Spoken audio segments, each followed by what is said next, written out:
nosotros, Diego Giacomini, a quien le agradecemos que haya venido porque vamos a mirar las cosas desde el otro lado de la biblioteca, desde una biblioteca, ¿cómo decirlo?, más ortodoxa, la tuya, o... No sé. Bueno, ayúdame a remar la entrevista, viejo. Yo soy un economista liberal radical, en serio, y en economía adhiero a la escuela austríaca. Bien, entonces, ¿qué ves de las medidas que se conocieron esta semana? Mira, me gustaría explicarle a la gente muy sencillo para que entienda. Si el gobierno plantea las medidas como un proyecto de inversión, ¿qué quiero decir? Tenés que al principio tener costos, asumir costos y después vas a recoger los frutos en el mediano plazo. ¿Eso puede acontecer, sí o no? La clave es muy simple. Para que eso tenga alguna posibilidad de suceder, el plan económico tiene que estar bien hecho. Tiene que ser lo que se llama técnicamente, dinámicamente consistente.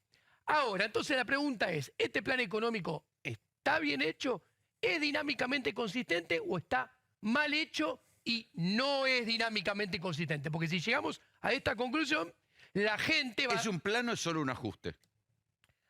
Es un plan mal hecho y es dinámicamente inconsistente. Por eso hay altísimas probabilidades que el plan a la gente de a pie solamente le dé costos en el cortísimo, corto y mediano plazo, y como no termina nunca dando los resultados positivos, fracase, tenga que ser abandonado y cambiado por otro.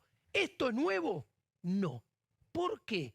Porque el gobierno de Mauricio Macri, del cual Toto Caputo fue secretario de Finanzas y fue después ministro de Economía, de y presidente del Banco Central. Y después presidente del Banco Central, fue secretario de Hacienda, secretario de Finanzas, ministro de Finanzas y presidente del Banco Central, está en la ejecución del programa. Ahora, el programa aquel era dinámicamente inconsistente. Entonces, terminó fracasando y tuvo que ser abandonado. Ahora, le explico a la gente. Un programa económico tiene dos grandes patas. Y si querés, en el medio le ponés las tarifas como tercer pata. Las dos grandes patas son la pata fiscal y la pata monetaria. El plan original del macrismo del 2015-2017 era dinámicamente inconsistente desde la política fiscal a la política monetaria. ¿Qué quiero decir? La política monetaria empezó más o menos bien porque abrió el cepo. Sturzenegger tenía programa económico, no el mejor, tenía algunas inconsistencias, pero tenía programa económico, tenía lo que se llama técnicamente ancla antiinflacionaria, que en la literatura todo el mundo que estudió economía lo sabe, en inglés anchor, ancla. ¿Por qué? Porque baja las expectativas de inflación, como un ancla. Tenía eso. Pero ¿cuál era el problema? Lo fiscal estaba todo mal. Entonces, ¿por qué? Porque mantenía el déficit muy alto, muy alto, muy alto, necesitaba mucha colocación de deuda, emisión monetaria, entonces lo fiscal terminaba, para que no entienda la gente, pudriendo lo monetario y lo que estaba bien pasó a estar mal. ¿Y qué pasó? En la segunda mitad del mandato se te dio vuelta todo, tuviste que correr al FMI y tuviste que terminar, se te fue el dólar, se te fue la inflación y tuviste que ir a poner el cepo. Ahora este programa es peor, porque la inconsistencia dinámica va de lo monetario a lo fiscal. ¿Y cuál es el problema? Que cuando la inconsistencia va de lo monetario a lo fiscal, que ahora voy a explicar por qué es inconsistente, pero el resultado ¿por qué es peor? Porque los mecanismos de transmisión, para que lo entienda la gente, los mecanismos que transmiten la inconsistencia y terminan haciendo que el programa fracase, son más potentes. ¿Qué quiere decir más potentes? Que ocurren más fuerte y más rápido. Entonces este programa seguramente no tardará 2 años y medio en fracasar como el original de Macri. Va a suceder el fracaso antes y con más dolor previo. ¿Vos estás diciendo que o cambian pronto o tienen una crisis a corto plazo? Bueno, mucho antes que el macrismo, no puedo saber cuándo. Ahora, ¿qué tendrían que cambiar? Vamos a empezar para saber qué tiene que cambiar, qué es lo que está mal. ¿Por qué está mal lo monetario? Uno, porque no abre el cepo. Pero no pueden abrirlo si no tienen dólares. El cepo se puede abrir, pero uno no abre el cepo. Porque tienen varios errores. Uno, no abren el cepo. Dos, no tienen programa antiinflacionario. No hay un programa que el Banco Central sabe, como hizo aquel Sturzenegger en su momento, que se presentó a la sociedad, dijo, el primer año voy a hacer esto, el segundo voy a hacer esto. Acá no hay nada.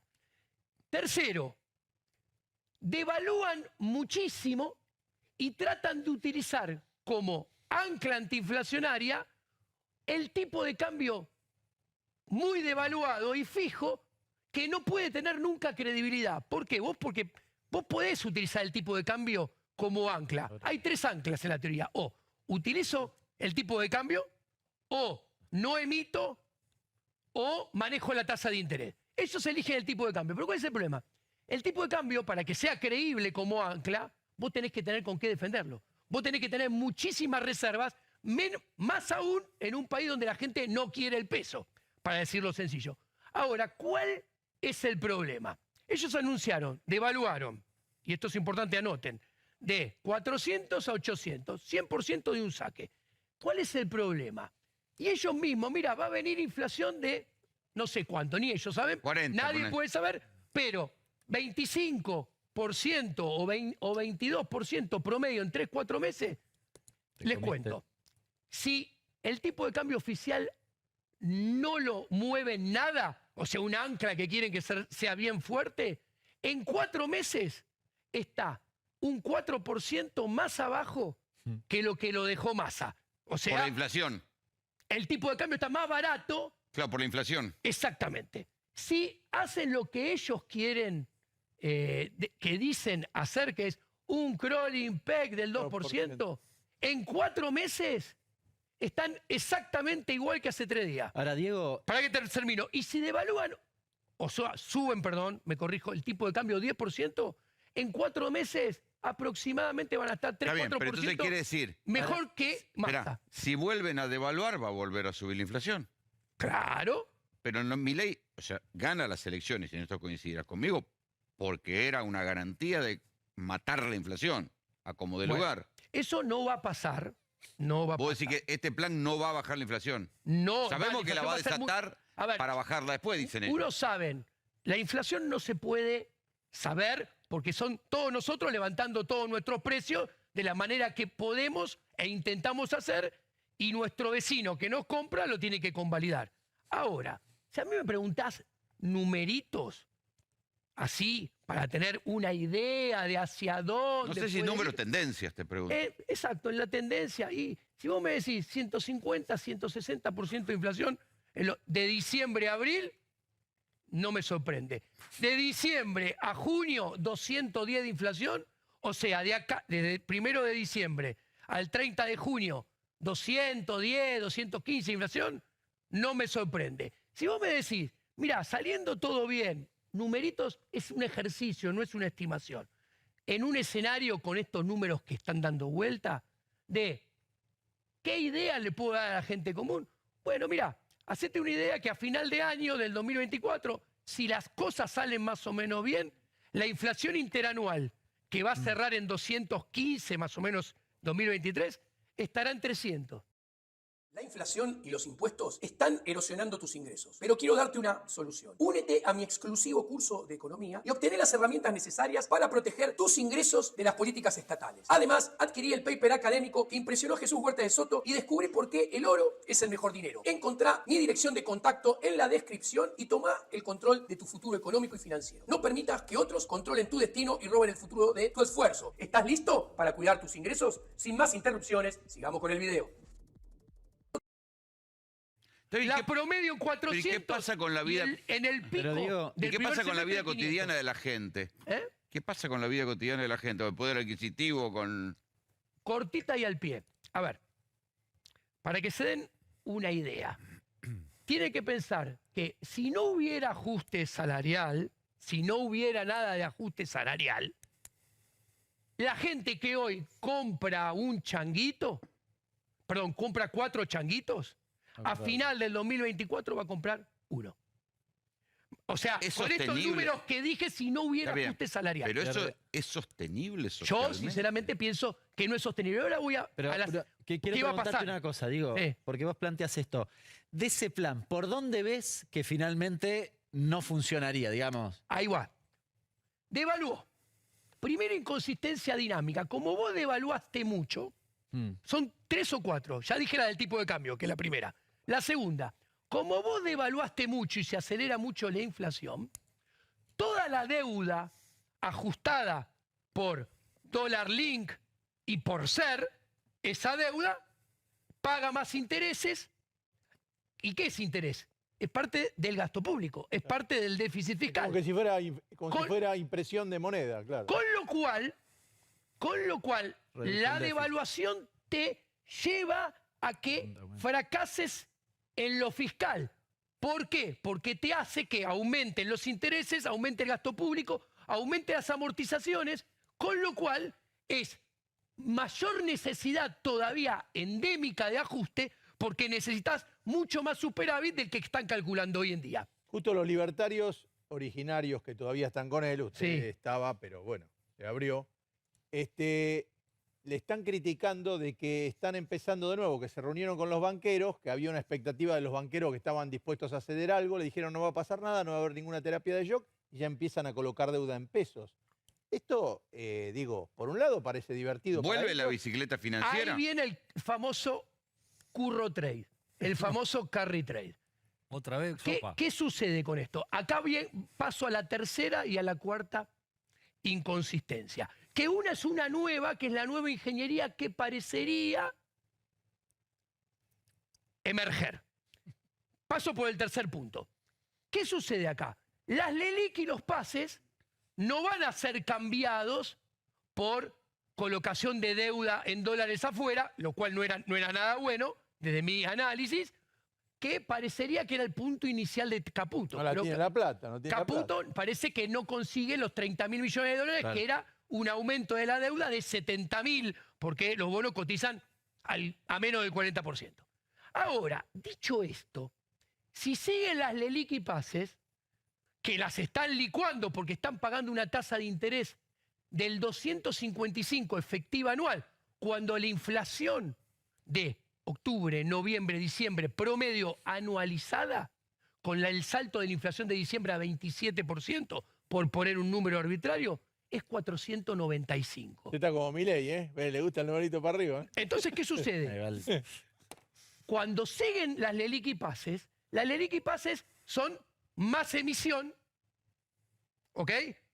Es más deterioro del resultado del Banco Central, más deterioro del balance del Pero Banco es que Central. este era el Perdón, diagnóstico del propio Milei. escuchen, aumentan las expectativas de evaluación, aumentan las expectativas de inflación, termina siendo la profecía autocumplida y termina cascoteando el resultado de la política fiscal y no se alcanza el equilibrio fiscal porque son más deuda, más intereses, más amortizaciones. Y ahora viene la cuarta inconsistencia, que es, parecería la nueva ingeniería de Toto Caputo, que yo digo no sabe de macroeconomía. ¿Cuál es la nueva ingeniería? Que acá viene lo que decía, nos sentamos con los bancos. Dice, señores banqueros, nosotros les vamos a emitir las LELIQ y pases. O sea, cuando vencen, se las vamos a cancelar en efectivo. Le vamos a dar los pesos.